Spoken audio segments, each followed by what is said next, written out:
We're on a rooftop, and we're glad you're here with us today, live from the On3 Elite Series Summit. Top college football players in the country are here. I'm David Cohn. This is Blaine Crain. Before we introduce our guest quickly, what's your best guess on where your brother is right this second? He's probably somewhere in Italy. He's in Italy? Italy, annoying the hell out of somebody. He went to London. Yep. I know he's going to London and then to France. Now you think he's in Italy. You never know with this guy. You really don't know. The spy formation is slowly starting to come together. There's some depth to this story, and the breadcrumbs are starting to add up, and next thing you know, we're going to have a full loaf at the bakery. Well, that's his brother saying that, so Jake, you can get mad at him. But we're going to hold down the fort today while our boy Jake Crain is in Europe, probably wearing a back-to-back World War champ shirt. But like I said, On3, industry leader when it comes to college football. We're so honored to be here today, and we had to start off this show with our buddy Andy Staples. Andy, thanks so much for joining us. What's up? No, so do you think people in France are when they see the back-to-back World War champs T-shirt, do they go thank you? No. You think they don't appreciate the Jake said before he left, they better tell me thank you. Yeah, why do we have to pay for anything over there? To be honest, shouldn't everything be free? Every croissant. Yeah, absolutely. Free crepes for life, at least. Exactly. Andy, tell us a little bit about what's going on here today. So basically, you've got dozens of the best rising high school seniors in the country. So this is the class of 2025, the cream of the crop. You know, you got the #1 QB, Bryce Underwood. You've got #1 offensive lineman, #1 running back, #1 safety, #1, you name it. And they're all here. Some of these guys are committed. We've got guys that are committed to Notre Dame, to Ohio State, to LSU. Some of these guys are deciding, and will probably decide sometime in the next few months where they're going to go to school. And these will be hotly contested recruiting battles between some of the biggest names in the country. No doubt. Well, again, we're just really honored to be here. Thank you all for having us so much. Thank you to Shannon, Terry, and to Grant and everybody. One of the reasons that I wanted to start with you today, last week, you know, we had a big information dump come on us when with this House versus the NCAA lawsuit. I was hoping maybe you could just break it down from start to finish, because there are listeners across the country here. They love college football like the rest of us. But they get so bored, and they go to sleep as soon as they start talking about this. Trust me, I know I do a show about college football every day. I'm like, do I talk about this? Do I really want to put everybody? Because I'm convinced people don't care how the money gets to the players. Sure. No, as long as the game, as long as you tell them what channel the game is on and when it's on, sure, they're good. But no, this is a huge monumental thing. Like, the schools are going to pay the players directly. And so what happened is there was a case in the Northern District, California, so in Oakland, House versus the NCAA, and it was basically former athletes suing for back pay, saying, hey, NIL should have been a thing when we played, and you were breaking the Sherman Act by not letting us do it, so you owe us. So class action and antitrust. Correct, Okay. correct, which means massive damages if you lose in court. The NCAA knew it was going to lose in court, and so they and the power conferences, who were the other defendants in the case, got together and decided to settle it. And they settled it for essentially $2 billion in back pay, $2.7 billion in back pay. $0.7 billion I probably should leave out. That's $700 million, a lot of money. So that's the back pay part of it. The other part of it is, for 10 years going forward, all the schools in those conferences agree that they're going to give 22% of their revenues, which would be television revenue, ticket revenue, donor revenue, to the athletes. And so basically 22% of the average revenues for a power conference school. So How'd they arrive at that figure? a lot of negotiating back. But you ever bought a car? You know, negotiating with who? They slide you the piece of paper. Right? Not the athletes, and this is the key. Because that's collective bargaining. This was the conferences negotiating with the class, which is the plaintiffs. But as you said, the class is not necessarily the athletes. Now, here's the tricky part. The plaintiffs' attorneys, who are making massive bank off of this thing, and who are now the people like, so Jeffrey Kessler is one of the attorneys for the plaintiffs. He was one of the people who helped get free agency into the NFL. Like his place in history is kind of set in stone now. Got free agency to the NFL, got the NCAA to allow schools to pay athletes. Like, it's a big deal.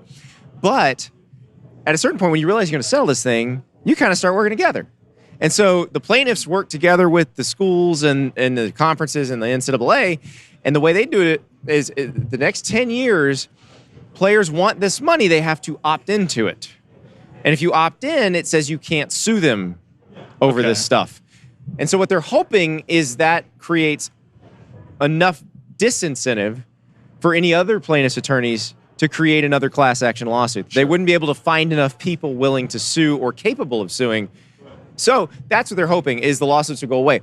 Now, the judge still has to approve this. And there's also the matter of you can't impose a salary cap unilaterally. You can't without collective bargaining. Exactly. As you said. So if they're not going to bargain with the players, they're still going to get sued over and over and over again. So the question is, will they get to the point where they collectively bargain with the players? Now, I do think there's a way to make this work where you might be able to kind of calm down the lawsuits. And I think this is what they have in mind, even though they're not saying it out loud right now.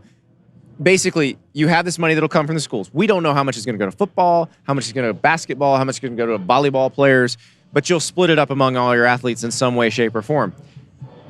NIL is not going anywhere. No. NIL is not going away. And although we pretend it's not pay for play, of course it is. It's these guys that are here are going to sign NIL deals because this revenue sharing won't go into effect until the 25 school year. But they'll sign NIL deals that'll start paying out when they get to campus in the spring, in January. And it'll say, for market, you're going to help market us in exchange for this money. You're going to market these products. But it's really for their value as players, because their value as pitchmen is not that great yet. Mm-hmm. Now, we've got the Cavender twins behind us, the basketball players from Miami. Their value as pitch people is quite high because they have millions of social media followers. But these muscular gentlemen behind us, they're very valuable as football players. Did Michael Jordan say that? People only want my endorsement because of how good I am on the basketball court, but you're a former college athlete. How do you feel about this? I don't know. The more I think about it, I just don't know what can ruin college football. I don't think there is something. The only way don't have the games on television? Maybe. Hell, maybe. I think an asteroid would have to hit the earth to stop, to be honest. But are we going to get, you said salary cap, you mentioned salary cap. What about Title IX? Right? Are there going to be a lot of sports that get cut from this? Well, that's what the ADs want you to believe. Yeah. Here's the thing. If they care enough about those sports, they will raise the money to keep them. If they don't care, they won't. Mm-hmm. And so all of the people who buy everything the ADs say, because remember, all the ADs have been saying, well, this thing will be a disaster if it happens. Then it happens and it's not a disaster. So they're lying to you about this and trying to create a panic. If they wind up cutting sports, it's because they don't care. Okay. It's on them. It is their job to fund them. Mm-hmm. And yes, the people whose sport makes the money should get the money. Yeah, I agree with that. And if your sport makes nothing, then you should get a percentage of nothing. I agree with that. Yeah, no doubt. So how do you think that'll impact walk-ons? We've heard that. Is that just another selling point from ADs? Because I'll tell you, as a former Division I football player, walk-ons are the lifeblood of college football. I'm a former walk-on. Yeah, so you need them. I tell you all about that. But here's the interesting part of that. So instead of scholarship limits, they're going to have roster caps.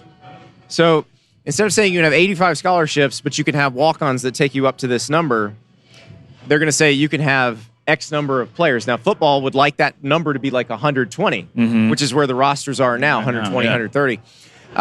Basketball will want 15 to 18, depending on how many walk-ons they kept. Baseball is going to want 32. They're going to, or excuse me, maybe even a little more than that. And that's going to be interesting to see, because the roster cap is going to be you can have this many players and that's it, but they can all be on scholarship. Yeah. So it may change how that works. It may change where a walk-on might go. Now, here's the thing. I find it hard to believe that there'd be a situation where you're a student at the university and they need you and you can play, where they wouldn't take you. They probably have a way to do it. Like, if somebody gets hurt, put them on IR or something like that and open up a roster spot. You can take somebody from the university. There will be ways to make this work, but that part of it will be interesting, because right now, the way the current system is, there's never been a better time to walk on at a power conference school. True. Because they are using so many scholarships in the transfer portal versus kids coming out of high school. If you want to go and develop and build, be the depth somewhere, like, let's say you walk on at a school right now and a bunch of your teammates enter the transfer portal after the season and you don't get enough transfers in to replace them all, which sometimes that happens, all of a sudden you just moved up the depth chart. Yeah. You might get a scholarship. So it will change the dynamics of that considerably. It's a question of how. And like, we're in SEC country right here. Baseball is really interesting to me. Yeah. SEC baseball is a huge sport. Huge. Not profitable at most of the schools still, though. But they spend a fortune on it because they want to be the best at it. They want to win at it. Baseball in the NCAA right now allows 11.7 scholarships. There's hardly any college baseball players on a full scholarship. Yep. I guarantee you, when this goes through, every SEC team will fund scholarships for every roster. The reasoning for that is Title IX, though. We were just talking about that today. Some of the best baseball players I played with at Michigan weren't even on partial scholarships because to make up for 85 scholarships on a football team when there's no female football team, that's like 6 or 7 girl sports you have to have. Yeah, so it's going to be interesting to see if now men's sports have been getting cut for years because of that. Wrestling has been decimated by that. Men's swimming has not done well. Men's soccer barely exists anymore compared to how plentiful women's soccer teams are. Men's volleyball, same thing. So they've already that's already been happening. The Title IX issue. So somebody asked Jeffrey Kessler about that. Okay, the attorney who negotiated this settlement, and he basically goes, "That's going to get settled in the courts. So somebody's going to sue over this. Yeah, and the courts are going to come and say." Just good for attorneys. So, well, listen, billable hours remain undefeated. Undefeated. Oh, go ahead, Blake. Well, anyway, we got you here. I want to talk about this. The Jaden Rashada, Billy Napier situation. Yeah. Speaking of attorneys, billable hours. We're talking about suing people and attorneys. Give me your thoughts, and what do you think is going to happen? So this is a really interesting one. So Jaden Rashada is now a quarterback at Georgia, or is headed to Georgia from Arizona State. So he was a 4-star recruit in the class of 2023. Originally commits to Miami. Flips to Florida, we find out because he was signed to a 4-year, $13.89 million contract. And the money behind said contract didn't exist. Yeah. So the collective terminates the contract the day after the first payment would have been due. And he still signs with Florida.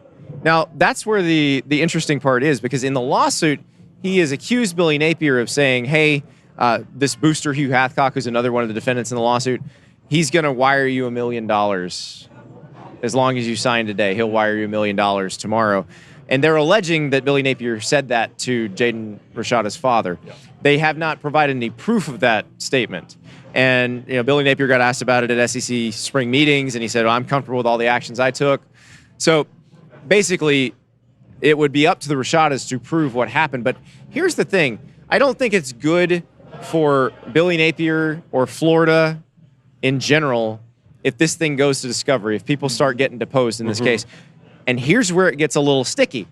In a lot of cases, neither party really wants discovery to happen. They just want a settlement to happen and be done. But if you're Billy Napier, you really can't be writing a check to one of Georgia's quarterbacks as Florida's coach. Like, that's just a bad. Is that bad PR? That's a Will bad that be taught in every PR class moving forward? So you've got that. And then here's the other thing. Jaden Rashada and his family and his agents and everybody around him in his orbit, they have been portrayed as villains, as greedy, as incompetent.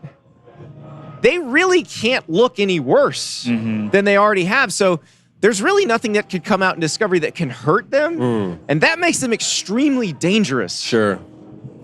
To Billy Napier and company. Yeah. What I found most fascinating about that, apart from a high school quarterback getting offered $13.8 million, not Johnny Manziel or Cam Newton, and also not the one who was considered the best in that class. Yeah. What I found most fascinating is I read through the entire contract, and on that contract, on the back page. You're welcome. I got that for you. Thank you. We were talking about you a lot the day we ran this story, but I read the contract. The names on the back of there are not Billy Napier. He didn't sign it. Nope. It's not Hathcock, right? No. It's Edward Rojas. It's the Gator Collective, which no longer exists. Why are they named? Why isn't he named? You can't sue something that doesn't exist. So even Mr. Rojas, I mean, because that's the only name. Mr. Rojas has divested himself of this, and you could sue him. Fair enough. But I'm not sure you're going to get a whole lot out of that. So, that's part of why the collective dissolved. Yeah, and they reformed as a different. So that money literally backing, was never everything. there. They literally wrote that $13.85 million on a piece of paper, knowing that they would never pay any of that. Not knowing they'd never pay it. So I've done a ton of this stuff on this. I've talked to a lot of the people involved. I'm fascinated if it does come to depositions, because I know what some of the people are going to say in those depositions, and I think it's going to tell a little bit different story. But the thought was they were acting as the pass-through between the money and Rashada. Yeah. Now, when I was doing the story, everybody sort of insinuated that Hugh Hathcock was supposed to be the source of the money, but nobody would ever say that on the record. Okay. That's now been said in the lawsuit. Yes. He's been sued. I've tried to reach out to him. He has not responded. I'm curious if to hear what he would say, because what sounds like happened is he said, yeah, I got it, I'll cover it, without knowing what the numbers were. The numbers come back, everybody signs it, and he's like, wait, what? Yeah, What are we doing? yeah. Because Buyer's remorse. no one in their right minds would pay that person that level of money. The more we no talk one. about it, it just really sounds like they didn't want him to go to Miami. Yeah, They well, didn't yeah. want him to go to Miami. I think you're onto something, Blaine, because this is something we talked about on my show last week. Like, if he's not committed to Miami, if he's committed to Ole Miss, Texas A&M, LSU, I don't think any of this happened. I agree with point. you. I think it was a pissing match between boosters at rival schools, and that's why they were so hell-bent on making And they're, if I'm mistaken, they're squaring off game 1, correct?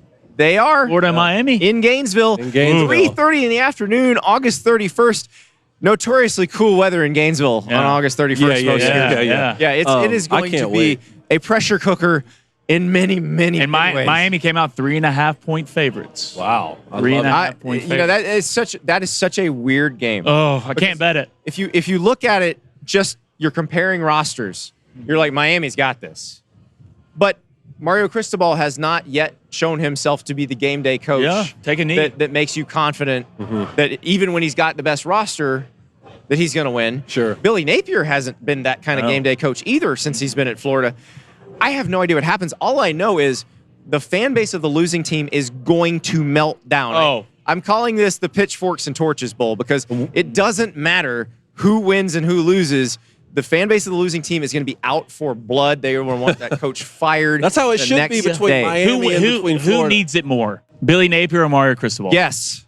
Oh, yes. Yeah, yes. That's the problem. That's what makes that game so fascinating. I don't know if it's going to be the best game of the opening day because you got Clemson, Georgia right before that. You've got some other really good games that weekend. You got LSU, USC on Sunday. But that game feels like it's the most dramatic because we will overreact to it the most, no matter what I'll happens. tell you one more thing I do know about that game. If it comes down to taking a knee for Miami to win, Mario Cristobal He will better. take the knee. He's and got to at this point. Y'all know after the Georgia Tech thing happened last year, like everybody found video of the same thing happening when he was at Oregon. Yeah. So they sent it to us. it's never going to happen again. He's going to take the knee. He has said that. He knows that. He's going to take a knee. One more question. We're here with Andy Staples. Again, we're going to let you plug your show at the end. If you don't know who Andy Staples is, I don't know if you're really a college football fan. Just hit on this one more topic because I know you've spoken about it before, and it's something I've been advocating for on our show. What really makes this whole NIL and pay-for-play, situation so much more complicated is we're talking about public institutions. Yeah. I come from, both my parents are academics, right? Yep. Professors. They work in administration. The first and foremost responsibility of these institutions is to deliver education, right? And I know that we all love college football. I know that's where a lot of the money I have a comes from. saying, Mr. Cohn, that the business of college is much bigger than the business of college sports. Okay, sure. These are multi-billion-dollar and especially when you're institutions. starting to talk about the universities with endowments, which sometimes are private versus these public. athletic budgets are a drop in the bucket compared to the total budget of a university. So talk about that then when I ask this question, because I've seen you advocate, and there are many others around the country, a lot of athletic directors too, who say, why can't the money from the distribution deals to the athletes come directly from the conferences and sort of, not necessarily have it come from these institutions where it's already complicated because they're public institutions. Right. And that idea is something I first heard from different athletic directors. Okay. And that it makes sense because here's the thing, like, I'll give you an example. The state of South Carolina. State employees can't unionize. They're not allowed. State law forbids it. So how could South Carolina and Clemson athletes unionize if they were employees of the university? How could you collectively bargain with them at all? It's not allowed by their state law. Well, if they were employees of the SEC and the ACC, respectively. Now, Clemson may not be in the ACC at that point, but that's What do you know? Another conversation. What do you know that we don't know? Andy.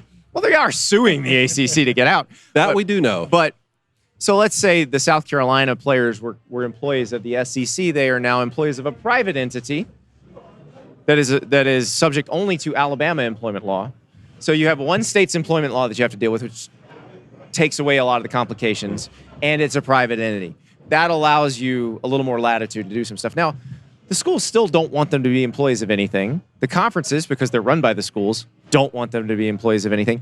And what I find interesting is that some of the people trying to organize this, because look, here's the thing you have to remember about college sports. There's always somebody trying to make a buck off of everything. Yep. So you've had union groups sniffing around for over a decade, trying to be the union, trying to be the players' union for football players, basketball players, you name it. Yeah. Some of the people who are doing that are now saying, well, they don't have to be employees. You could still bargain with them as a block. Or as contractors, right? Correct. They could be, look, we live in the gig economy these days. Mm-hmm. And I think, a lot of folks paying taxes off 1099s. Sure. I did it for years. Exactly. I mean, anybody, like on my side of the business, like if you've been a writer, you've done it. Yeah. So it is possible. Now, according to the folks who are doing the organizing, it's funny because they now are saying, well, we need an act of Congress, because the schools and the conference have been saying, we need Congress to come in. Yeah. Like, now you've got the union organizers saying, we need an act of Congress so they can negotiate with them if they're not actually employees. But I do think there's a way. There is a path to that, and I do think ultimately that is the path they're going to have to go down, because if they don't, whether this settlement goes through and works as intended or not, that period's going to run out. The lawsuits will just start again. The only way to keep yourself lawsuit-proof, now you can, look, anybody can sue anybody, but NFL players aren't suing the NFL saying the salary cap is unjust, because the Players Association agreed to it. Yep. So that's the best way to do it. That's the best way to handle it. Straight with the conferences. I like it. And I think more importantly, it's because everybody's focused on the money. I think if you ask coaches, the money is secondary. They're not as worried about the money as they are having rules that can be enforced, having rules for player movement that can be enforced. Like, you can't, none of this addresses the transfer situation. Because the transfer rules are hung up in federal court. My thought on that, though, is if the agreement is directly between the athletes and the conferences rather than directly with the schools. I mean, if the top quarterback here, we're going to see, the kid committed to Tennessee right here from Brentwood, if you make the connection directly with the conference, then there could be a stipulation upon signing saying, well, now you can't transfer to another SEC school. Correct. Yeah. Absolutely. And you sign that. Yes. Yeah. As long as, listen, if you have employment deals, although it's funny because the Federal Trade Commission just outlawed non-competes. So that's a whole more complicated. whole other can of worms. But I do think there's a path to that. Okay. If they are willing to go down that road where they're either employees or contractors, you can make that happen, and you can have rules, if you collectively bargain them, that would keep this all the time free agency at bay. Which is what most people want. Coaches hate, and that's 100%. The part people hate. Like, if you knew, now I'd be curious, like these guys behind us, like if I were one of them, so all of these guys have dozens of scholarship offers. Yeah. If I were one of them, I would not sign more than a 1-year deal. Like, let's say that system's in place and you can sign 1-year deal, 2-year deal, 3-year deal, 4-year deal. If you're them, you sign a 1-year deal. Mm-hmm. If you're me coming out of high school and somebody wants you at your school, I'm signing a 4-year deal. Oh, yeah. Because what happens when you go and you underperform as a freshman, and it takes you 2 or 3 years to be able, or you get injured. That's another situation, because it's more than just about the money. There's going to be health benefits that come into this, health care, all sorts of things in the conversation. Yeah, so it really would depend on your leverage and everything else. It's just like anything else. We've seen LeBron do that for years. Yeah. LeBron, I'm not signing more than a 1-year deal because I know the next year I'm still going to be as sought after. Mm-hmm. Right. And that's the thing. We'll see how this goes, but that is, I am convinced more than ever that's going to happen. Like, if you'd asked me 5 years ago, I'd have said, no, never going to happen. Mm-hmm. The schools will never go down that path. I think the coaches are just absolutely fed up with this. The ADs are fed up with this. Yeah. And there's a couple things they're fed up with. They're fed up with all the time free agency, constantly recruiting your own roster. That sucks. Let's be real. Like, trying to convince 17-year-olds to come to your school is hard enough, but trying to convince 19-year-olds to stay at your school constantly is a pain in the ass. No doubt. So they get paid a lot of money, yes, and I don't feel that sorry for them, but it does suck. I'm not going to lie about that. The other piece of it is the ADs are sick of asking the donors to foot the bill for paying the players.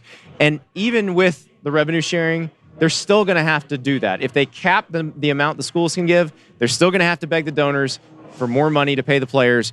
And I'm telling you, the donors are going to get fed up. I've heard from these donors. They hate it. We're tired of it. We're not getting any ROI. And this idea that these billionaires in Texas have all the money in the world. How do you think they got that? Yeah, there's a reason not they by got all that money. Business. Yeah, they ain't spending stuff. Well, there's no return on investment. And how insulting is it? And I know the coaches hate making these pitches, but when the coach or the AD gets up there and goes, "Well, we need you to dig deep, or we're not going to be able to compete." Yeah. Like, shut up. Let's see your TV contract. Yeah. Compete. Liar. I love it. Andy Staples, thanks so much for joining us. Please tell everybody where they can watch your show. You can watch me on the On3 Sports YouTube channel. You can watch me on my own Twitter feed at Andy_Staples. We are live every day, 7 p.m. Oh, shoot, I got the old time slot. Yeah. I'm a morning guy now. I'm a morning person now. Yeah, so I am 8 a.m. Eastern Time, 7 a.m. Central Time, Monday through Friday. And then once the season starts, we are going at night. Post-game shows on Saturday. Wow. My favorite show of the week. It is, the chat is on fire. I bet. We do one Sunday morning, and people are just best show freaking of the week. Well, that'll be the best. They can stay up with me and get up with you. Come on now. What's better than that? We're best friends here. I love to see it. Thank you so much for joining. The GOAT, Andy Staples. Really appreciate it, Always Andy. insightful, Mr. Andy Staples. Thank you. And again, we're live here. Go ahead. Yeah, I'm going to go ahead and tell the chat. All right. If you're in YouTube, if you're in Daily Wire, you're in X, I'm not going to be able to talk in the chat today. If you do donate, it will all get read. Just know that you are getting paid attention to. Just a little bit different format today. Just know Booster Club, Trust Tree, we're still all in this thing together. Love it. You can set your mic right there, Andy. Thank you so much. We're going to keep going live here. Remember, we're live. We're on a rooftop. We're just going to roll with the punches here. We're trying to get some big-time guests in to give us some insight here. What is the chat saying right now? All right, chat, hit that like, hit that subscribe button. Let's go to Dante47. Dante, really appreciate you joining the chat. He says, guys, I'm loving the setup. Huge fan of Crain & Company and On3. What's been the coolest thing about the day so far? What do you think? That's tough. Man, just seeing all the athletes. Yeah. Seeing all the athletes out, man. You know, I haven't been around it in so long, especially when you get to coaching and you're playing, you miss it. You miss it, and you can talk about it all you want, but when the guys get around you, just a little bit of a different vibe to me. Great energy, isn't there? It was a great energy. Especially when you're around industry leaders, like this at On3. So, again, thank you to Shannon Terry and everybody for having us out today. All right, let's go to Donnie52. Donnie, what's up? He said, what players are we interviewing, and are we interviewing any quarterbacks? We'll see. Woo, Donnie. Whoever they bring over to us, we're going to try and get as many interviews as possible today. Let's go to CJ. Said should be a 2-year minimum, but 2, 3, or 4-year contracts, renegotiating it at contract end. I don't like this. You don't like that? I don't like this. Can we just play football? I was thinking about it earlier. Do you think if you were a coach, all right, is it easier to recruit now than it was back in the day? Or is it harder?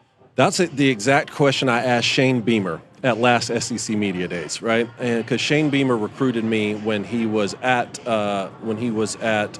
Mississippi State with Sylvester Croom, and he's such a great recruiter. He almost got me to go to Mississippi State instead of going to Michigan. And I asked him, I said, hey, now that it's more of a financial situation directly with the players, how has the recruiting changed? And he basically said, look, you still have to be a people person. You still have to go into people's living rooms and convince these mom and dads to trust you with their 18-year-old children that they're sending away from home the first time.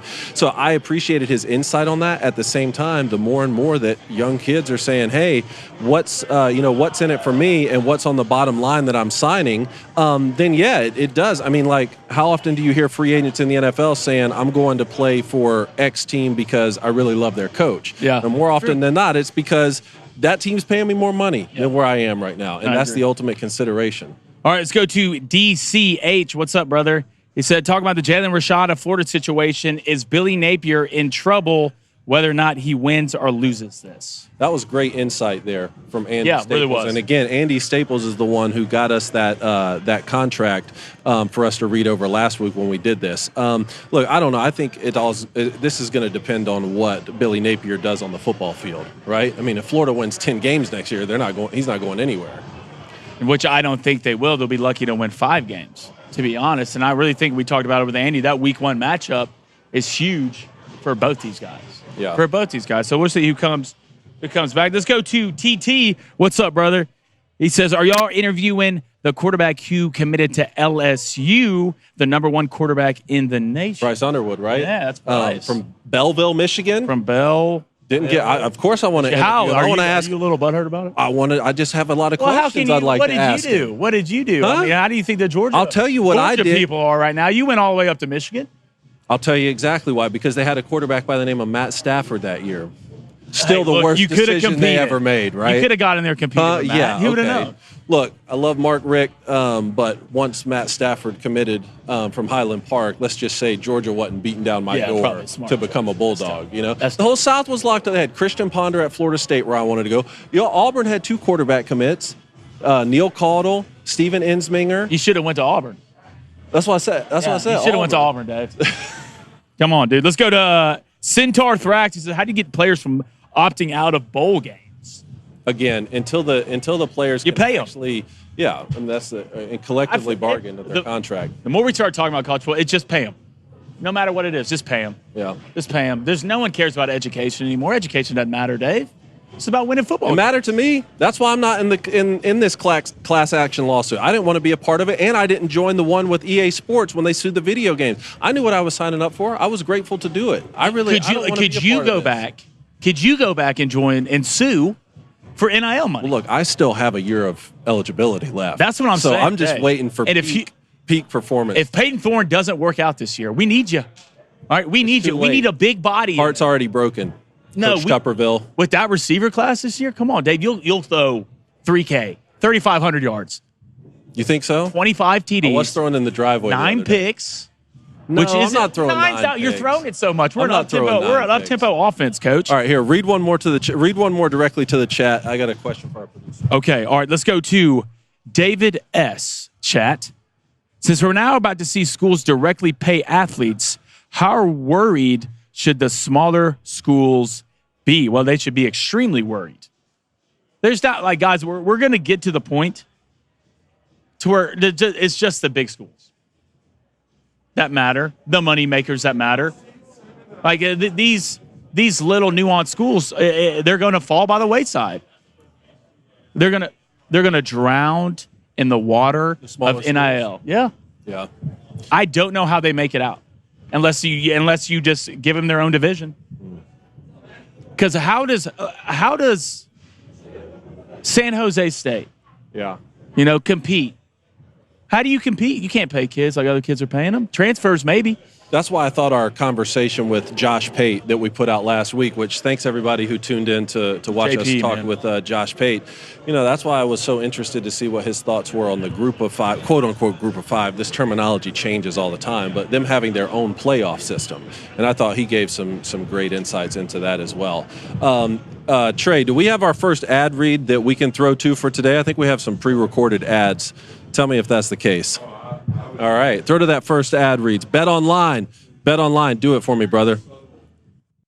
All right, Bet Online. Look behind us. We have our beautiful Bet Online board of truth, love, life, and unfortunately sometimes lost. But the fun's in playing the game. And when you go to betonline.ag, not betonline.com, not betonline.fed, betonline.ag, they give you the option to bet on political events, sporting events, really any events. So whether Hunter Biden's going to serve jail time before 2025, which we all know he won't, I'd take the under on that, or who will be the next Republican Speaker of the House. Wouldn't touch that one. The political betting allows you to wager on real-world events outside of the realm of sports. Or if you're a diehard sports fan, BetOnline makes sports betting more accessible and convenient than ever before. With just a few clicks, you can place bets on your favorite teams or events from the comfort of your own home. BetOnline prides themselves on their higher-than-average betting limits of $25,000, and you can increase your wagering amounts by contacting their player services desk or phone by email. Their website's unbelievably easy to navigate, so go spice things up with a friendly wager at betonline.ag. Go to betonline.ag to place your bets today. Use promo code BOOSTER, get a 50% instant deposit bonus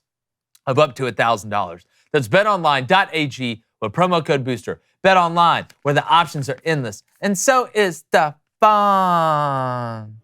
And so is all the fun. Exactly. We don't have the Bet Online Jumbotron behind us right now because we have a swimming pool and we have the Nashville skyline behind us. How did Jake do that if he was in France? But Look, traders find a way. Traders find a way. Inception. But the number one player y'all were asking if we were going to interview, Mr. Bryce Underwood. Here. Guess what? We have him right here with us right now from Detroit, Michigan. What's going on, man? What's up, dude? What's going on? How you guys doing? Good, man. You having fun out here? Yes, sir, I'm enjoying it. Just got out here. You know, great vibes already. So Okay. So just tell me so far how's the On3 experience been? What have you done today? Who have you talked to? it's been great, honestly. I just got here probably like an hour ago. Okay. Okay. Just been enjoying it, getting interviewed and stuff like that. So just enjoying all the vibes out here. Love it. So, as you know, I played quarterback at Michigan. Yeah. He's hurt, and Bryce. the number one thing people were wanting me to ask you is, did Michigan get legitimate consideration? Being down the street from you. I know you're committed to LSU right now. And look, when you try and decide between Michigan and LSU, don't let him. Life's good. Look, he's from Georgia.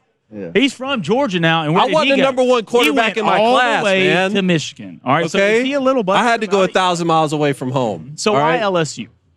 Development at the quarterback position. And they've had a as you go as far as like history and things like that. Like that was a big thing for me. Like for Michigan, you got. You're fine. Don't. Yeah. Yeah. Like you don't have the same amount of development as like LSU has at the moment. Especially, I didn't mean to cut you off, Bryce. I'm sorry. Especially with Jaden Daniels after winning the Heisman Nuss this year. Heard of him. Yeah, who's going to be really good. What? And both schools put out top 10 quarterbacks in the NFL this year. Absolutely. Is there something about the system? You saw the draft. I mean, Malik Neighbors. I mean, a lot of people call LSU wide receiver. You too, DBU with Ohio State. Is a lot of it have to do, not only are you going to be in a great system under Brian Kelly, which is one of the most winning coaches in college football, but the athletes that are going to surround you, is that another reason why you chose LSU? Of course, because they bring in the best that I need. So definitely that's another big thing as well as that. Yeah, the fit's just going to be amazing. Yeah, so what part of your game right now are you working on heading into your last year of high school where you say, like, hey, these are a couple things that I still need to develop in order to play, to be the number one quarterback when I'm coming out of college and not just high school? Honestly, being able to be quicker on my thought process, just getting into my stuff. Like, my thought process is real quick. I'm real quick on my toes and stuff like that, but I feel like I could be even faster for the next level. So that's the main thing I've been working on.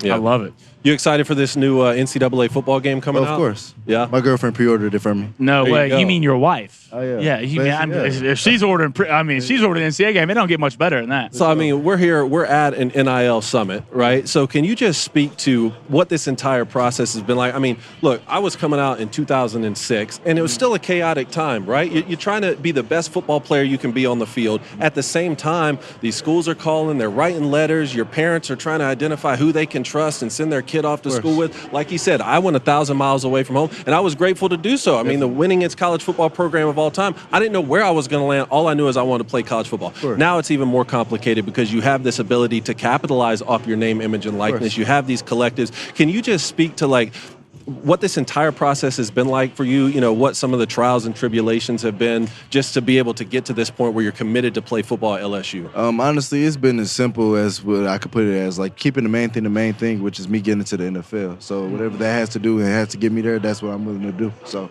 no matter what that is. And if there's a team that could ever do it, it's LSU. Do you have a message to LSU fans out there? Soon to see the real me, Oh, yeah. Oh, yeah. I love it, Bryce, man. We really appreciate it, brother. Enjoy the rest of your day, dude. Thanks for stopping by, man. We appreciate it. Best of luck to you, all right? Hey, go kick some ass, and we all glad you chose LSU and not Michigan. We're all stoked about it. You decommit, you call me, all right? We'll have a heart-to-heart. They've got enough. Appreciate it, Bryce.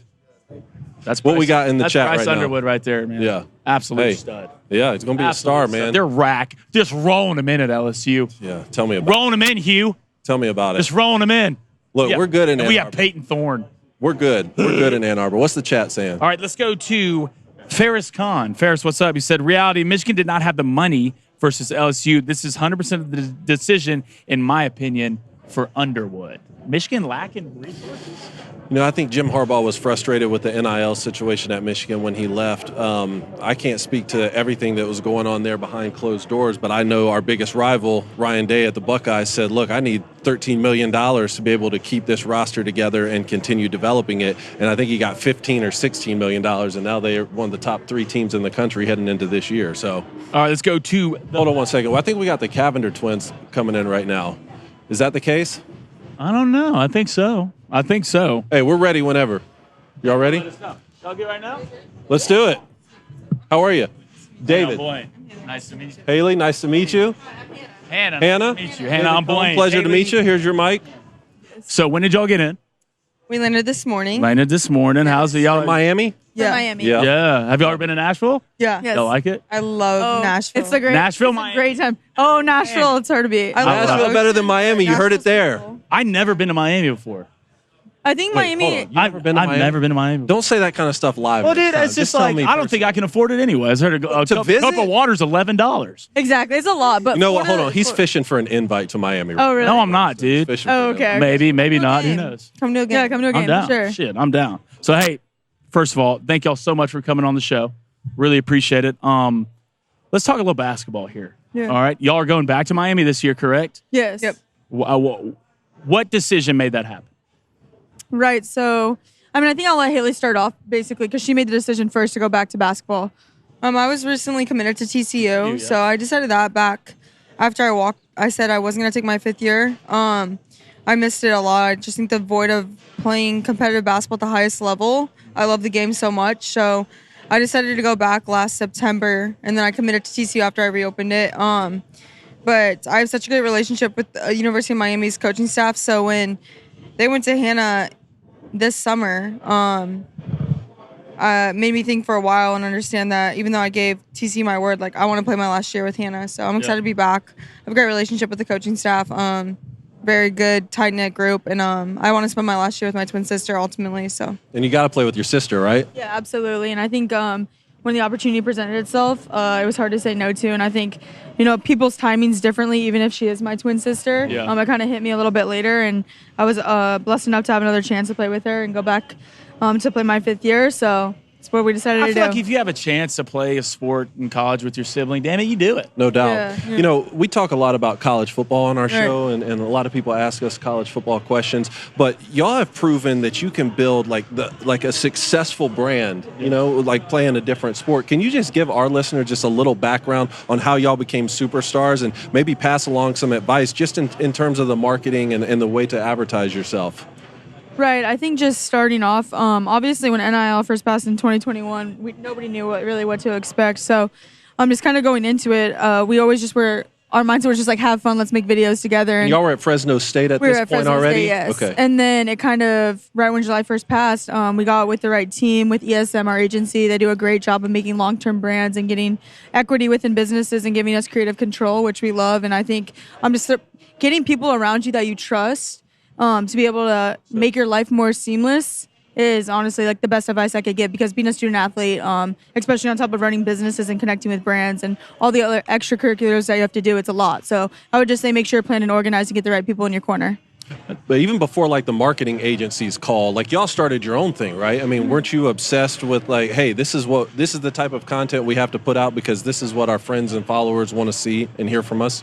Right. I think at the beginning before NIL passed, you kind of just do social media for fun, and it was like something to do when you weren't playing basketball or just to do with your friends. But as time goes on and you learn a lot about the space and like what social media can do for your brand and how big it is nowadays for businesses, you can really make like your dream job out of it. And I think, we're testaments to that. And just being able to network and connect along the way, it's taught me everything so much so far. Being in rooms with people and just building your own brand and what you want to do with it. So I would just say to position yourself and protect yourself as much as you can, but soak in every opportunity and take advantage of it. Both of y'all, that's phenomenal points. Y'all could be more correct. This is something I'm going to talk to you, and it's been recent. Women's basketball has been the spotlight the last 2 years. I don't know another time, if there has been another time, women's basketball been as big as it is now. Right. And I think a lot of that has to do with who? That's Caitlin Clark. Yeah. Right? And what two better people to ask, as smart as you all, and both y'all are in women's basketball in college. Why has Caitlin Clark caught so much hate going to the WNBA? Because at the end of the day, she is bringing eyes to a sport that hasn't got eyes in a long time. And I'm just surprised that the flack that she has caught when she has reached that next level by WNBA players. Do either of y'all have opinions on that? I think that's a great question. I think that Caitlin Clark has done so much for the game. I'm a huge fan of her. Me too. I think being able to do what she's done at her level and maintain her success with all the hate she does bring is inspiring, I think, to all the younger generations, to ourselves. I think that's a great question. I'm really intrigued to figure out that answer as well, because the money that she generates and the viewership she brings as an individual, that's such a high note for all women's NBA players, because now your league is getting noticed nowadays more than it's ever had because of one person. So why not uplift her?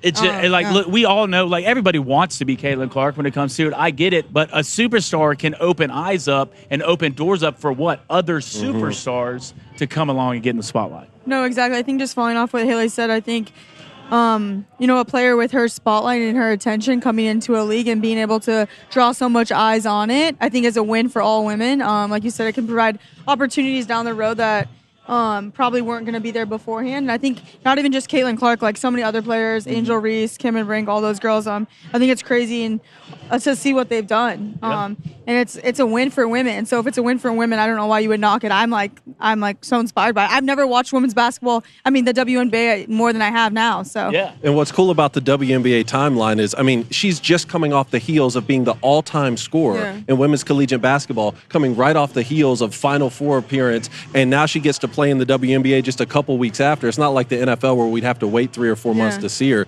So it's kind of cool to see her capitalize on that moment right away. And it's great. I think it's great also. It's because she's coming off of such a good, successful college career that people are wanting to watch and continue to watch. There's no break, like you said. So, like, her fans are following her too, the women's NBA, which is drawing eyes and viewership. And it's all about the revenue and the views that you get, which will drive salaries up even more. So for all women's NBA players, it's very much so of like a big win for the league. Huge win. Huge for the guys. Ladies, we can't thank y'all enough for stopping by. I know y'all are busy. I know y'all going to be running around today. Is there anything y'all want to tell y'all's fans before y'all get out of here or what?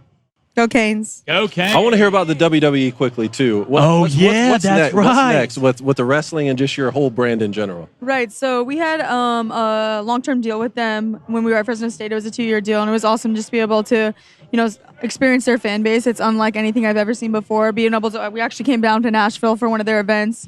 Being able to kind of just like soak that all in. I'm just going to focus on this year and then kind of see where it all plays out. So the focus is going to be basketball. There you go. Yeah, the focus right now is definitely basketball and just being able to try to position ourselves up for the future success. Okay. So. Canes Natty this year? Yeah. People are talking. Watch out. Talking. Talk. Absolutely. I love it. Thank y'all so much for joining us. We really appreciate it. Thanks for having us. Absolutely. Thank you. Pleasure to meet you. You guys for having us. All right. Feel free. Y'all can set the mics down. You're good to go. Thank y'all. There y'all have it. I mean, it doesn't get much better than that. I mean, what's the chat saying? Andy Staples to this. I mean, you throwing up the Canes. In your face, Billy Napier. No one cares. All right, let me get in the chats real quick. Let's go to HBH, also known as our boy Heartbroken Hog. Everybody in the chat, really appreciate you in here. Haven't they always had talent, though? Kelsey Plum can't ball and is drop dead gorgeous, but I still haven't heard of her until Caitlin Clark had become a superstar. I interviewed Kelsey Plum one time when we were back in Atlanta for the Rich Tickle Sports Show, so that's why I knew of her. But yeah, it's a valid point. Do you think the way Caitlin Clark plays the threes, it's kind of Steph Curry-ish, right? You know what? I was talking to a friend of mine, Derek. Shout out to Derek. He said this week, he made a great point, which was, I was trying to identify why I never watched the WNBA, and he said the reason was because they never do anything that's going to take my breath away, right? If you watch the NBA, there's all sorts of high flying above the rim. Yeah. You're not going to see anything in the WNBA like that can compete with the NBA. And it's different with like tennis. I mean, you can have your breath taken away from a dynamic shot that's hit by a women's tennis player, even though they're not hitting as hard as in the men's game or something like that. But with Caitlin Clark, yes, for the first time, you have someone who can quite literally, with the way she plays, like take your breath away with a play, whether it be hitting 5 3-pointers in a row or hitting one from half court. And I thought that was such an interesting point because she can sort of model her game after what Steph Curry has done in the NBA, whereas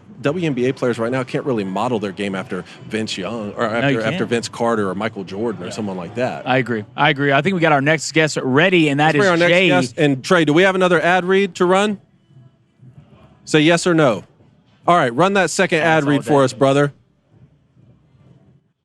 June 6th marks the 80th anniversary of the Allied invasion of Normandy, where we went over there and kicked their ass. Yeah. It's more commonly known as D-Day. And our good friends at Black Rifle Coffee are doing something special to commemorate the incredible men who stormed those beaches by land, air, and sea 80 years ago. I've seen it in person. It's life-changing. Evan Hafer and his team will make a series of parachute jumps into Normandy June 4th to June 6th, fully decked out in World War II era uniforms as time marches on. The Black Rifle Coffee crew is making sure they do their part to honor the last of the greatest generation who fought at D-Day while they are still with us. Black Rifle Coffee is a veteran-founded coffee company and is veteran-run, and they proudly serve the people who love this country. A portion of every purchase made at blackriflecoffee.com goes to support veteran and first responder causes, from providing funding and equipment to first responders to helping vets fight cancer. Your money goes a long way toward giving back to those who serve our nation. So, how can you help and how can you drink delicious coffee? You visit blackrifle.com to join us and the team of veterans commemorating the hard-fought victory at D-Day. That's blackriflecoffee.com. We can't even do a 60-second ad read before Blaine is arguing with someone already. But go drink Black Rifle Coffee. We know you're drinking coffee. We know you're listening to our show. Why not go ahead and order your Black Rifle Coffee right now? Don't procrastinate. Do it. But we're so excited to have J.D. Pekellen here, our boy from On3. We're so excited to be here. You've already gotten into an argument with Blaine just in this I love seconds. it. It's phenomenal. Is it an argument, though? It felt like healthy discussion. Well, you know what? It immediately struck me as that's the exact place that we have to start with that conversation right there. These are your words, not mine. You said people are selling Florida down the river this year. People are selling Auburn down the river this year, and they're way too high on Missouri. What do you mean by that? Missouri won 4 games last year by 1 score. That's phenomenal. That's phenomenal. That's magic in a bottle. Hard to bottle that up year in and year out, right? And you also lose Cody Schrader, who was your most productive offensive weapon from a season ago. So I like Missouri. I don't know if I like them 10 games as much as they were last year. It's tough to duplicate. Florida, I think a lot of people are taking 5-7 last year and then seeing the schedule for this year, and they're like, all right, well, that's probably what they're going to be. There's no way they're able to be better than they were a season ago. Schedule's brutal. There's no way around it. But you got Graham Mertz, who he's not lighting the world on fire. He's not going to be all SEC. But he overperformed expectations last year. I watched the kid play a lot of football before he left the Big Ten. I was, and when he was ranked as the last place quarterback entering the SEC, I thought, well, someone's got to be last. Yeah, might as well start there. I watched some of the throws, even right off the bat against Utah. I'm like, that's how it's supposed to look. He's slinging it. And he was slinging the pill all season. Slinging it a lot, man. Yeah. So, I mean, you got that, plus the defense is going to be older, if nothing else, which you would hope means improved. You got Eugene Wilson another year better. So, like, I'm not saying that, Florida's going to end up in Atlanta, but I think there's this thought that, like, they're going to go 5-7, 4-8, which is definitely a scenario in the bag of possibilities. For sure. That would surprise me. Okay, but even flip it. 1 second. And I want you to save Auburn for last because this is where the real conversation got started here. But even flip it. Even if it's 7-5 and 8-4, because Cole Kubelik just came on our show last week, and we point blank said, is Billy Napier going to be the head coach at Florida 1 year from now? And he said, I think he will be, and I think they're going to overperform expectations. I think their win total right now is like 5.5. And to the same point you're making, and I agreed with him on that point. I think they will be on either 500 or the plus side of 500. My question is that enough to save Billy Napier's job, especially with everything else that's going on off the field? Yeah, 6-6 would worry me. 7-5, I think you talk about, okay, what's the eye test? Like, are we competitive against Georgia? Is it close against Texas, or are we just getting the brakes beat off us against UCF, and that's one of the 5 losses? Like that can't happen. It's got to look a certain way. How far has Florida fallen? That we're talking about maybe 7-5's That's okay, the thing guys. too. That's maybe the thing 7-5's and Auburn too. From that standpoint, I mean, I'm sorry, I hate to say it, but like, it's the truth. Asking if Auburn's going to go 7-5. No, it's the truth, man. It's just like I remember, old school Florida used to kick the shit out of everybody. Yeah, out of everybody, and it wasn't a fluke. It wasn't a one-off thing. Recruit better than everybody, and the most of it was speed and defense. That's what people remember those teams with Patrick Rainey and Chris Thompson, Major Wright at safe, Brandon Spikes, poking Carlos eyes out, Dunlap, Percy Harvin, all these guys. Hold on, huge, I just got PTSD. Huge and fast. Major Wright, when he hit that Oklahoma guy, said he didn't want the ball, he wanted him. Yeah, that was the Florida motto, and now it's damn hope we go 7-5. And even all the ifs. I was talking to Keith Niebuhr, who runs our Gators Online site. And he was saying, yeah, you can do the ifs, like, hey, if you stop 4th and 17 against Missouri, and if you make a field goal against Arkansas, last year 7-5. But the ifs used to add up to 10-2, 11-1. The ifs are now like maybe we're 7-5 if things break our way last year. And I'm with you, that can't happen. So the question becomes, if they do go 7-5 or 8-4 this year, and Billy Napier gets another year, you flip it around, like that schedule's staying the same the year after, and it's not getting any easier. I think Billy needs to win 8 games. Has to happen. You're safe at 8 actually agree with him. I don't know if 7-5 is enough, especially depending on what transpires with the off-the-field stuff, with getting sued by your biggest rival's backup quarterback, which Andy Staples. You love college football. I do love college football. I love college football. I wish it wouldn't change every single day so much, and I think I speak for a lot of our fans out there.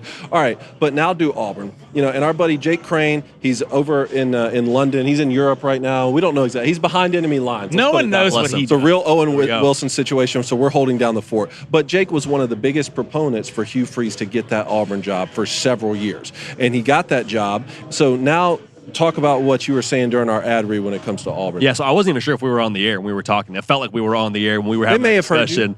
The reality, I'll rephrase that. I think you look at last year for Auburn, I look at it as like a graph with data points. Super low data point, New Mexico State. Can't happen, shouldn't happen, no excuse. High data points, you play Georgia to the last series. You play Alabama to a miracle play that folks in Auburn, Alabama still shudder about to this day and will shudder about for a very, very long time. To me, I think you can kind of interpret that data how you want to. When we went down to Auburn this past spring, Hugh Freeze was like, yeah, Peyton Thorne didn't get spring practice, and it showed. Like, he was playing catch-up, it felt like, for the majority of that past season. Also, I love Rivaldo Fairweather. Like, he's built like Optimus Prime.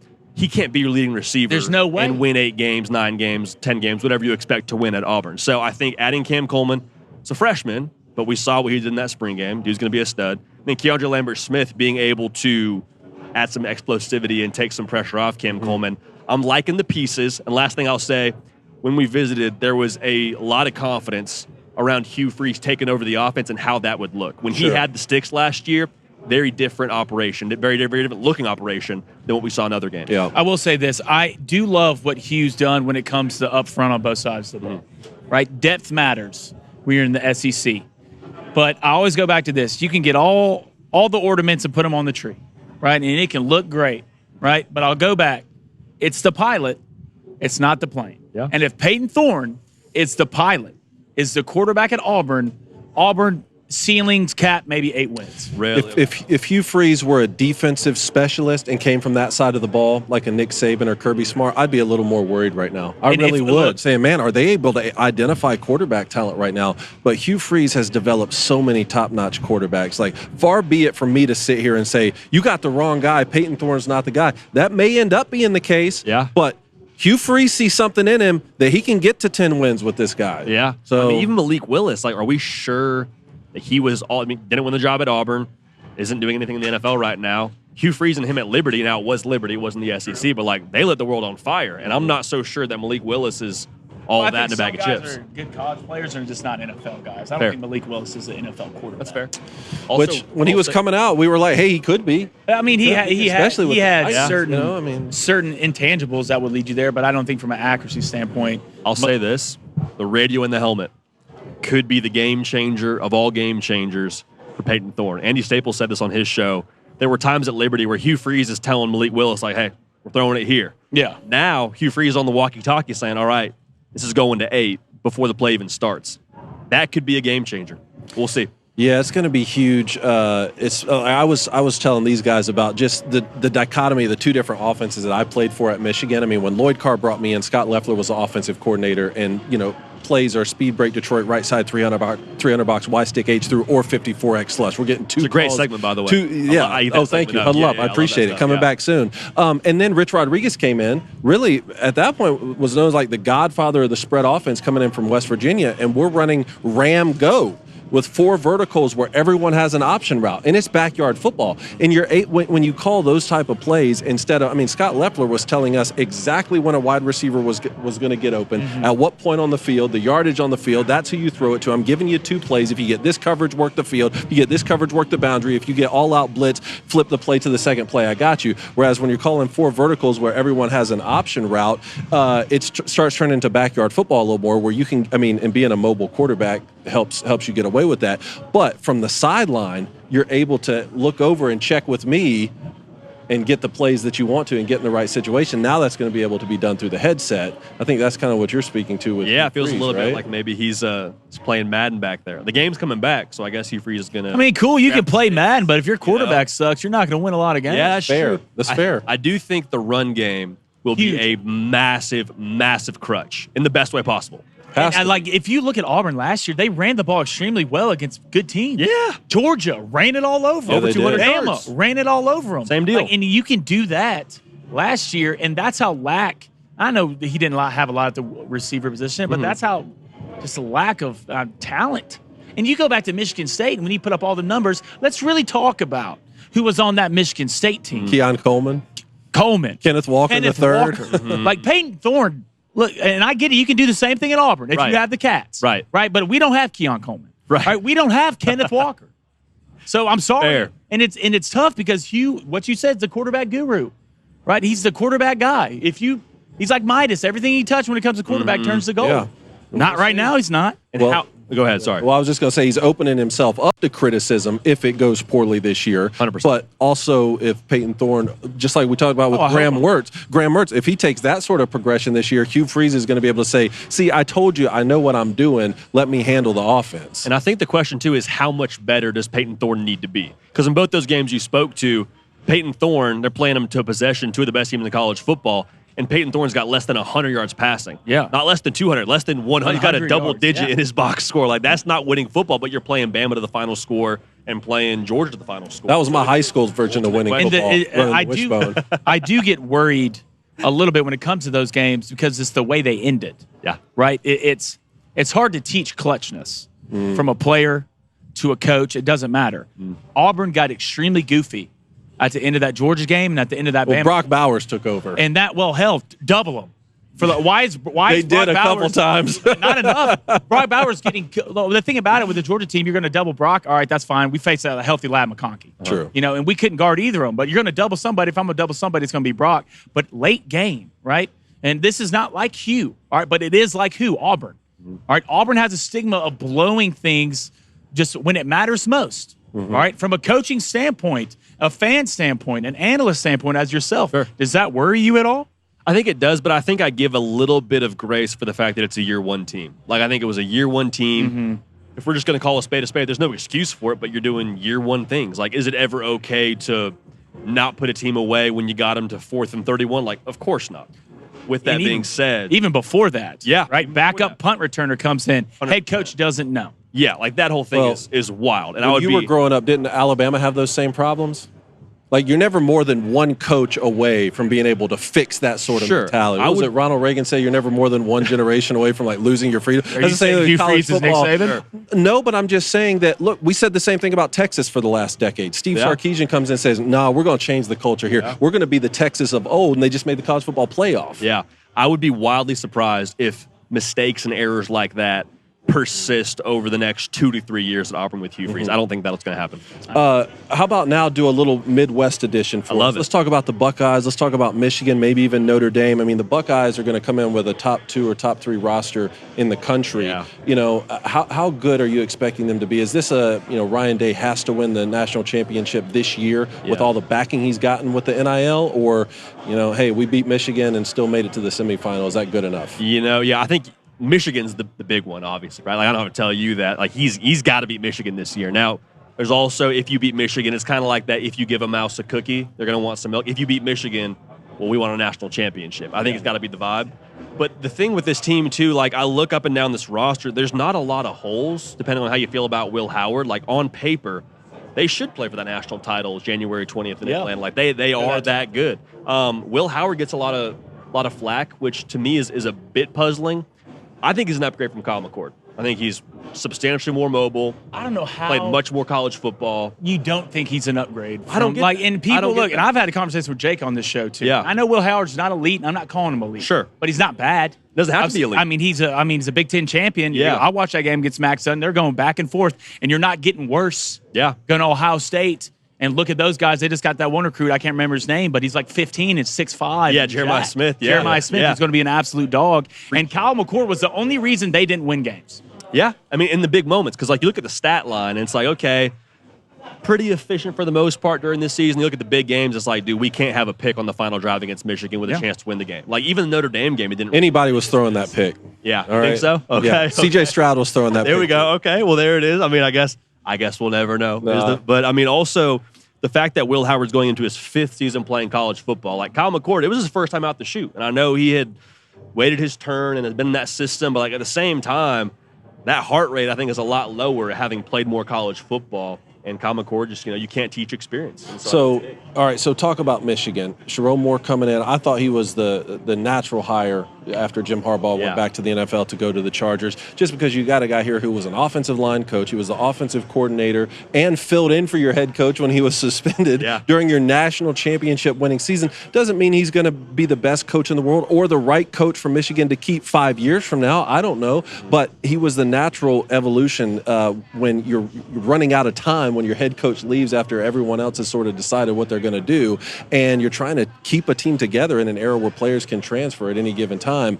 Can Michigan get to 9 wins? I think so. I think they are good enough personally to roll the ball out and be a 9-win football team. I think if they have enough juice at quarterback and enough juice at the skill positions, I think they could compete for a Big Ten championship. Now, I wouldn't pick them preseason, but Sharon Moore and a lot of those guys that are back from last year, there's a lot of returning production that's missing, but guys that were on the roster, like the championship DNA in my mind, is very much so still there. Especially on defense. Their defense is so many nasty. players on defense. It's the same song. It's just a cover. You know what I'm saying? Like, it's not going to be the exact same way that it looked last year, but a lot of those pieces, Colston Loveland, Mason Graham, Kenneth Grant, like Will Johnson. There's so many dudes that are back from last year that can lead the way. Can you be sneaky after you win a national championship? Can you be a team that's sneaky the next year after you just won a natty?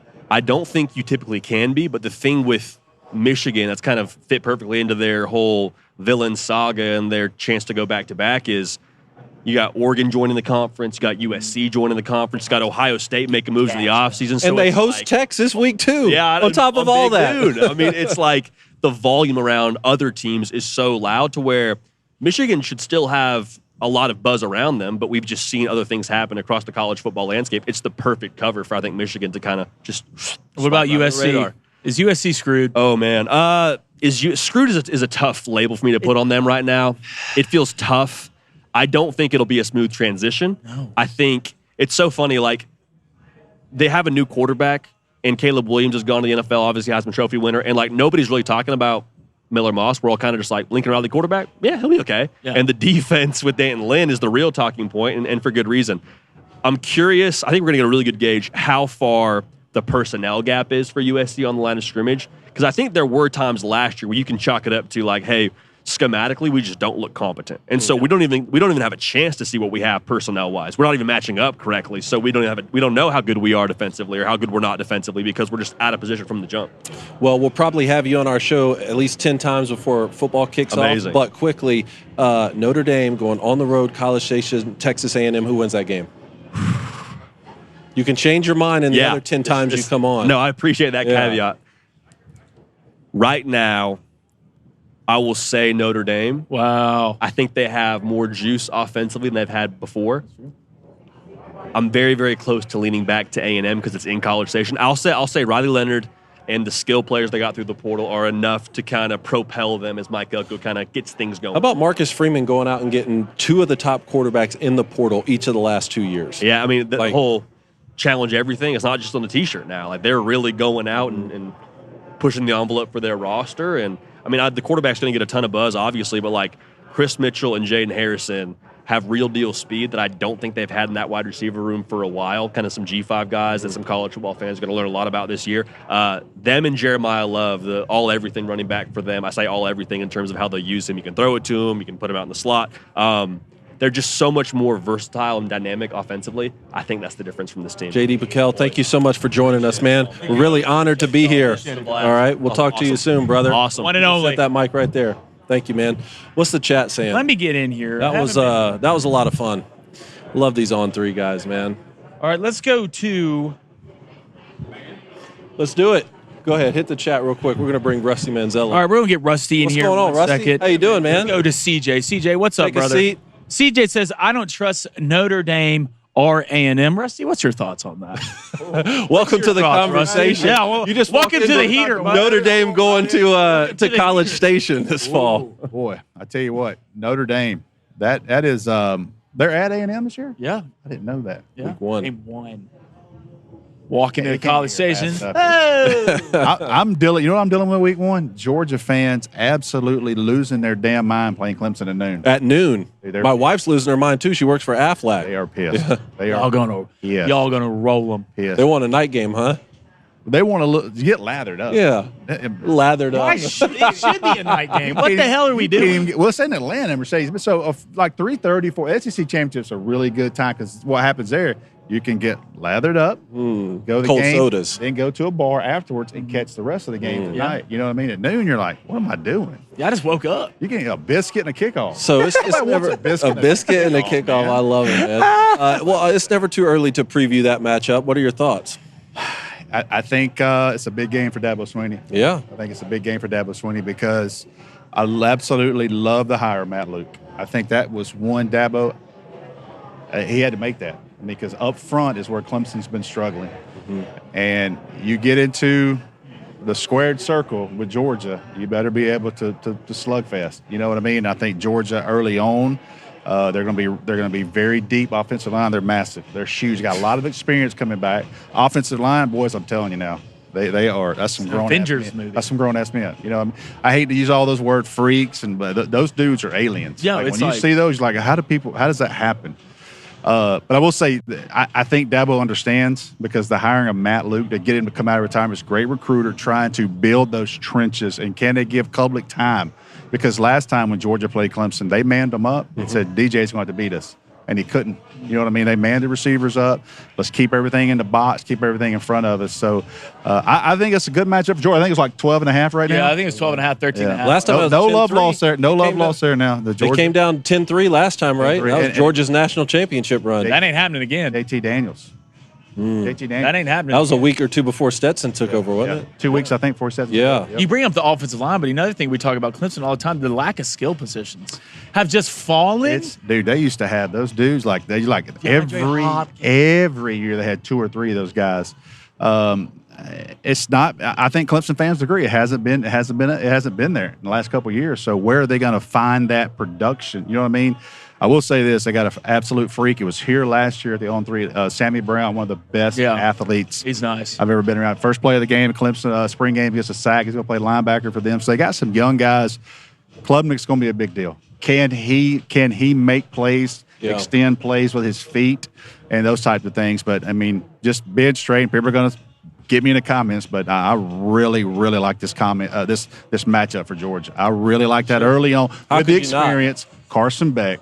You get that experienced quarterback in that first game. I think Carson Beck will win the Heisman Trophy this year, man. He's going to have the opportunity. And here's what I say. People ask me, I don't want to put that on him, but I will say this. He's going to play in big-time games. He's going to have big-time audiences, big-time environments at Texas, at Alabama, at Ole Miss, Tennessee at home. Kentucky's going to be a big game again, all these games. So he will have the right amount of opportunities to win one if he can produce there. And I also think Cade Klubnik is going to benefit greatly for another offseason under Garrett Riley. Garrett Riley. You get to see what he likes. And it's – people look at that and go, man, that's such coach speak, and it's not.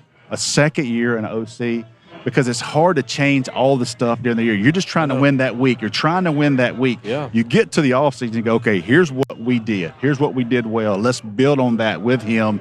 A very smart kid coming from a big program out in Texas. So I do think he's going to have a better year, but I'm telling you, he's going to walk into a grown-ass man game at noon in Atlanta that day. Noon. Well, no one is more in the know than you are when it comes to these recruits who are here this weekend. That's why you're with On3. And again, we're so honored to be here at Glad this y'all are today. here, man. How cool is this? It's unbelievable. It's incredible. Industry-leading stuff is what I'm saying. Yeah. So can you just break down who's here this week? You know, do you have any projections for guys who are going to commit or guys who've just committed recently? I'll say this. I don't know if you guys saw David Sanders walk through here. I saw him. How could you miss him? You know, when you look at a kid that's 6'6", 285, I guarantee he's wearing a 34-inch pants. Like, this dude's built like an alien. You know what I mean? And I've done this long enough to know to look at him. If nothing changes, that's a Sunday. Never worry about a power bill type player. That's what I say. You know what I mean?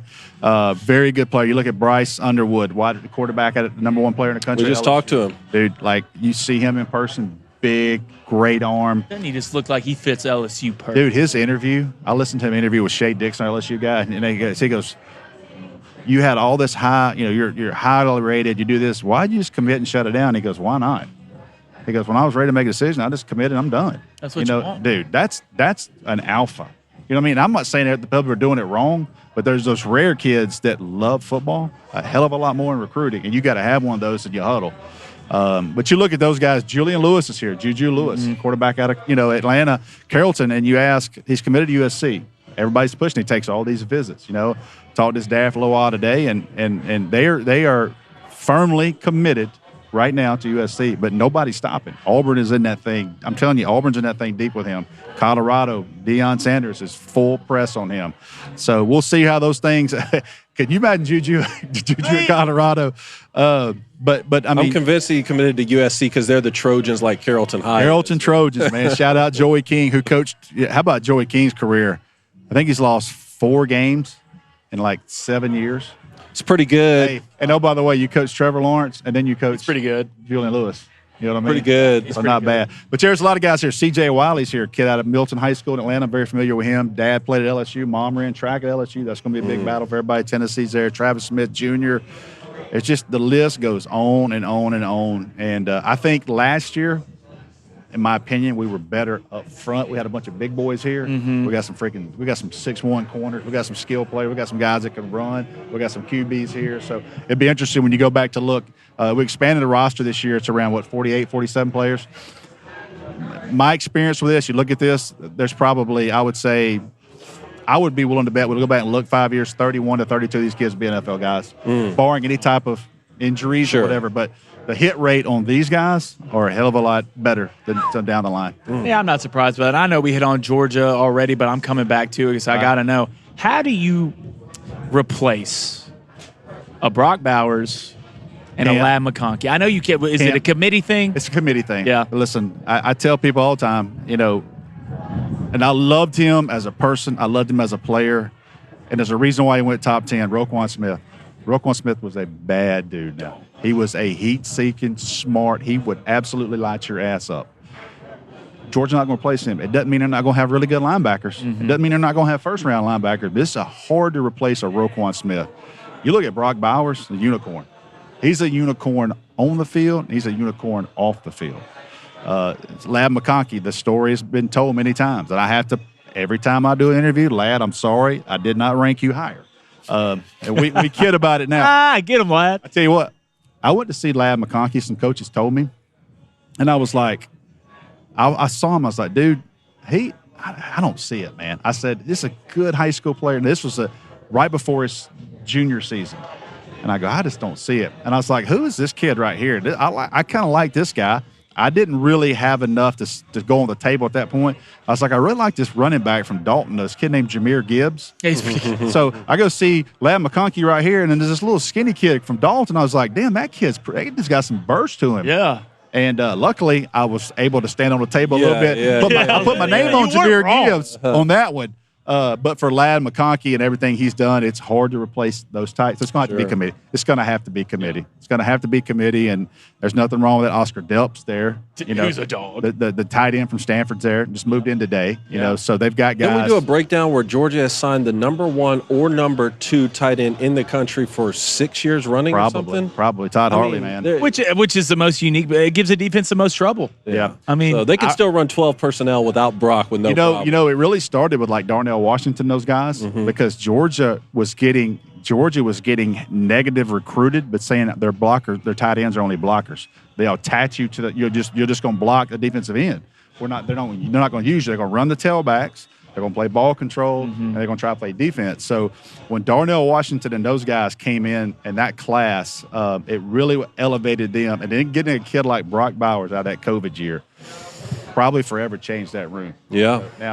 So now they've been negative recruited a little bit at wide receiver, saying they only throw the tight ends. And Georgia's come back with that was we had Brock Bowers. Hell yeah, we're going to throw to him. Yeah. But Brock Bowers is gone. Now we got some touches everybody's got to get involved with. Yeah, bring A.J. Green back for one visit to talk to him. Has Georgia had the 2 biggest tight ends ever? Boys, I'm going to tell you something. Leonard Pope and Darnell Washington are the 2 biggest people I've ever seen play tight end. Was 6'7", 280, and he was running routes. Dude, think about That'd be me putting on 50. That'd be me putting on 50 and losing a half second on my 40. If Darnell Washington was running at me, I'm making a business decision. Can you imagine quick. being a 5 tech and seeing Darnell condense down, and you're staring at a first-round tackle, you're trying to hold the edge, knowing this guy right here is about to crack back block. They're going to run that pin and pull on It's your a grown man sport, Rusty. It's a nightmare. And they're not playing. I mean, that DN's thinking, dude, I can't do this for 4 damn quarters. No, I I'm quit. this 4 big ass quarters. dude laying on me, and I'm looking at Broderick Jones, who was a first round draft pick, in front of me. Sucks. You know what I mean? Like, and then that poor corner when that guard pulled. Business decision. I mean, it was receiving friend's funeral for him. Yeah, I mean, look, he was hey, done. Coach, I'm just keeping contained. Dude, he was done. I'm just keeping He contained. Hey, before you we, talking about the Olay, yeah. I'm not getting in front of that guard. Before we take one from the chat, I got to ask you: Would last year's Georgia team have beaten Michigan in the championship? I really believe that, but think I'll so? say this: that Georgia didn't do what they needed to do to get that opportunity. Mm-hmm. I think Georgia was a better matchup against Michigan. Head-wise, all that. Alabama? I do. I really do. And I think that, but you can't make that argument until you handle your business. Mm-hmm. I do think that Michigan got better, so much better as the year went on, and I don't think people put enough emphasis how good they were defensively. That's what led the unit, That defensive line, Yeah. for Michigan, was as good as anybody in the country. And I'm an SEC guy. I'm telling you, that D line at 55 for Michigan is about to make some money. Oh yeah, He's going to be a top 5 pick. oh yeah. We get him again, Dude, that's because we need him this year. I went back one day. I don't know if you can go back and YouTube some of his highlights. Yeah. This dude will electrocute you when his hands, like when he hits you, you jolt neck, shoulder, like he will absolutely just control a gap. And there was a while there in college football right before COVID where we thought, hey, this spread offense, a high-flying offense, is what's taken over. And we saw what Joe Burrow did, and Nick Saban goes and gets, Lane Kiffin and Steve Sarkisian to be his OC, and things changed a bit. And then we watched Georgia win back-to-back national championships by playing hard-nosed defense and running the football like we used to see. And then Michigan following that template, which wasn't a copycat thing. Jim Harbaugh just had a quote that said, yeah, we view offensive linemen as weapons. We did get a weapon. Yes. So, they at least did it the same way that these SEC schools and what Georgia's been doing these last couple of years. I think the best thing happened in Michigan was that Orange Bowl, get hit in the mouth by Georgia, because everybody has a reality check. Like, if you want to get in the ring with that, that's how you got to play. Mm-hmm. That's how you have to play. And they came back, and it's hard. I really just personally feel like that was a better matchup, Georgia against Michigan last year. But I can't go on the table and say they should have been out of championship. They didn't handle their business. They didn't beat It's a team of destiny, man. Bring on all comers. After what that Michigan team went through, that's kind of how we kind of felt. Like, is this really? Are we in a team of destiny situation here? Because it's just so unusual. I didn't think we'd win a national championship. All that matters, dude. They got a ring, and they went undefeated.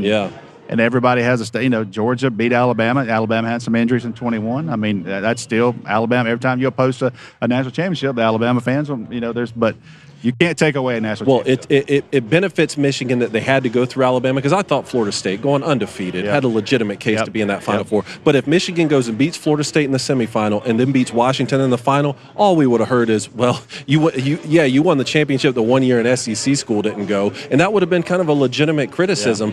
They match up against Alabama. They match up against Nick Saban, go toe-to-toe in overtime in the Rose Bowl, knock them out, and go on to win the championship. You went through the best to have to get it, Think if Georgia beats Bama, Florida State's in. Yeah, we broke that whole situation down. In, man. I hate it because you want a team at their best in the playoffs, but they'd have been in. What that had done to all the playoff scenario. You know what I mean? So Florida State. Look, you're not a playoff team without Jordan Travis. You're not. That's what that was the hardest thing for them to swallow. And it sucks. It sucks. It hurts. Look, I get it. It's like going to Disney World and your favorite ride's closed. Yeah, Right. Dude, they were loaded too. But there's a reason why those trigger men get paid the most money. Dude, I'm telling you, they might have had the best roster in college football. I don't know why people were like thinking they weren't, like at least in the mention for 2 or 3 best. You know what I mean? Like, look at the draft. I had some in-laws, family members on my wife's side who said, well, Florida State hadn't played anyone this year. I'm like, stick to the quarterback got injured strategy, because what they did with LSU in the opener, they opened and closed with SEC wins at the regular season. But either way, anything from the chat? Oh yeah, Mac Attack wants to know, Rusty, what's the biggest threat on Georgia's schedule this year? I mean, until they beat Alabama, they've got to kind of slay that dragon. You're going to Tuscaloosa. They go to Tuscaloosa. DeBoer's first game for first SEC game. Come on, man. That Texas game. Are you going to be there? I'm going to go to Alabama. I'm not going to Texas. I'm sending my guys there. I'm going to beat Alabama and Ole Miss. Texas is, I think, 2 weeks after Alabama. Yeah. Alabama's the end of September. But Georgia has to beat Alabama. That's been the one thing they had. They beat them, in the national championship. But they've got to get over that kind of hump deal. Who's not it was the real same way with Georgia winning that championship. Yeah. They got to get over hump to win one. Sure. But without Saban and DeBoer's first game in Tuscaloosa, that place is going to be the Dark Emperor's gone now. Going to be unhinged. Little lighter on that sideline. You look Kirby looking over there. Rusty Manziel, it's always a pleasure. Thank you so much. We're honored to be here. France. Oh man, we're holding it down. He's in Europe. Yeah, he does all the cool stuff, man. We do the cool. He's somewhere wearing a back-to-back World War champ shirt in Europe. He's somewhere with Zinzin right now in the middle of France. He'll be back. He'll be back ready. Yeah. Or on a boat doing the Leo. Look, I'll guarantee you. The Titanic. If he does make that post, tag me in that. We'll tag you in everything, brother. Thanks again, man. It's always a pleasure. For having me. Yes, sir. All right, what else we got in the chat? All right, there? let me get this. Is awesome. All right, it's 3:25. We got 5 minutes. Okay. Let me get back in here. Everybody in the chat today, really appreciate all y'all in Hey, here. Skylar, let us know if anyone else is coming through, all right? We're good? All right, cool. Let me get to some donations while I'm here. And, guys, I can't go back and read certain donations just because I'm not logged in my iPad. Sorry, y'all. Once we get back, we're out in the elements today. Once we get back, we got you. We're going to go to a $5 donation from Ryan Gade. What's up, Ryan? How does school paying players affect smaller, non-blue blood Power 4 schools like West Virginia? Say it one more time. How does schools paying players affect smaller, non-blue blood Power 4 schools like West Virginia? It all comes back to the same conversation, which is how few teams are we going to go to for whatever the top iteration of college football ends up being. I don't know if we're calling that a Power 4 or if we end up calling it a Power 2 or if we just call it an amalgamation of Fox and ESPN because those are the TV rights holders. I don't know. In professional sports, it seems pretty clear to me. The number's about 30 to 32 teams. Now, that's because they're representing the biggest urban markets across the country, right? New York, LA, Atlanta, Houston, those cities get a professional team. That's the most number of teams we can have to where we can still have somewhat, like parity across the league and then also have a legitimate champion be crowned and have them, the team that finishes last, pick first, that whole philosophy. Mm-hmm. College football has just been different. I mean, Nick Saban can go sign, that's why he said he came back to college football. I want to sign 10 first-round picks, not just get one first-round pick. Of course that's going to affect parity. So I don't know what the number ends up becoming. I don't know if it's like, hey, the top 20 college football teams in the country are playing for this title, whatever it is, and the next ones are playing for this title, and the next ones are playing for this title. When I was growing up, it was Division I AA, where I was from in Statesboro, and Georgia Southern would win the Division I AA title. Yeah. They would never beat Georgia. Well, now we live in an era where, hey, I played on a Michigan team that lost to Appalachian State. These smaller schools are like what he's talking about with West Virginia. West Virginia might beat Penn State in the opener, right? Like that, no one would be surprised about that at all. So everyone's like, well, if we can beat these teams, then why shouldn't we be playing for whatever the ultimate league is, the ultimate tier? That's where I think the idea we came about, like how you would implement relegation so that teams who consistently do really, really good, look at what Tulane's been able to do season after season, they get an opportunity to move up and play for whatever the top championship is. And then programs or schools who say, we don't value football enough or any athletics enough across the board to keep putting this type of money into it, well, then that would show on the field. You'd lose, and then you get relegated down. I think a system like that could work, but again, we're talking about seismic changes across an industry, multi-billion-dollar industry. It's crazy right now. Quickly, $2 donation from Mr. Nashville. Everybody who donated earlier, thank you so much. I'll make sure to get to him when we get back. He said, guys, just found y'all loving the content. I subscribed. Tell me, what games will y'all be going to this year? I asked Rusty if he was going to be at Georgia going to Tuscaloosa because I just think that we can't miss that game. I mean, you're talking about divisions being eliminated now in the SEC, and how are we not going to go to Tuscaloosa to watch them host Do we Georgia? do a week one game? What, live stream? Do we or do we go to a live? Do we go? I mean, to we're going to be the live quarterback? streaming for sure. That's right. That's right. Yeah, I mean, but I mean, look, y'all tell us what you want. Yeah. We're down for whatever. Yeah. Do we have any more ad reads, Trey, we have to read I today? think we're done with ad reads. Are we done with ad reads? I believe so. Okay.